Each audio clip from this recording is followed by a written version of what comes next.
older adults who thought one of the keys to staying young was a healthy sex life, may only be half right. A new study out of Michigan State University shows that frequent and pleasurable sex may be killing older men, while it puts a spring in the step of older women, possibly adding to their longevity. The federally funded study is the first large-scale look at how sex affects heart health in older adults. It found that frequent and enjoyable sex put older men, ages 57-85, at increased risk for heart attack and other cardiovascular issues. But in an especially frustrating twist of fate, it appears to actually lower the risk of high blood pressure, and associated complications, in women in the same age group.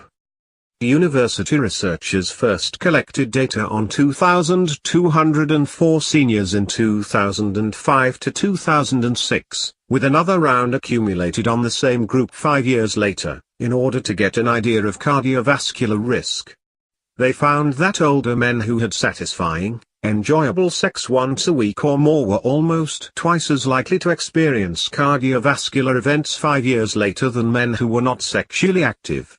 As if that weren't bad enough, men who reported they had extremely pleasurable and satisfying sex had a higher risk of cardiovascular events than men who reported ho-hum sex. The news for women is much better, unless you're one of the millions of women with a male partner you'd like to have around for more than the next 5 years.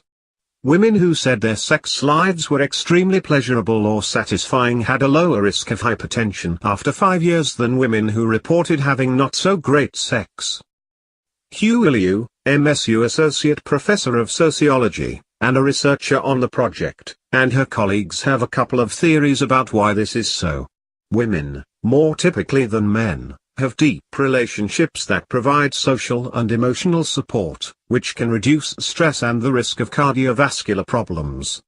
In addition, the female sexual hormone released during orgasm may also promote women's health, Liu said.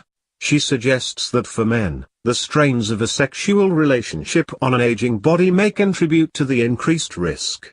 Because older men have more difficulties reaching orgasm than do their younger counterparts, they may exert themselves to a greater degree, and create more stress on their cardiovascular system in order to achieve climax, she said in a statement. We should note that the study is not definitive and found a link, rather than a causal relationship, between heart problems and sexual activity. Bottom line, it seems that moderate amounts of not very good sex may be the key to good health for older men. But, really, what kind of life is that for men or the women who love them?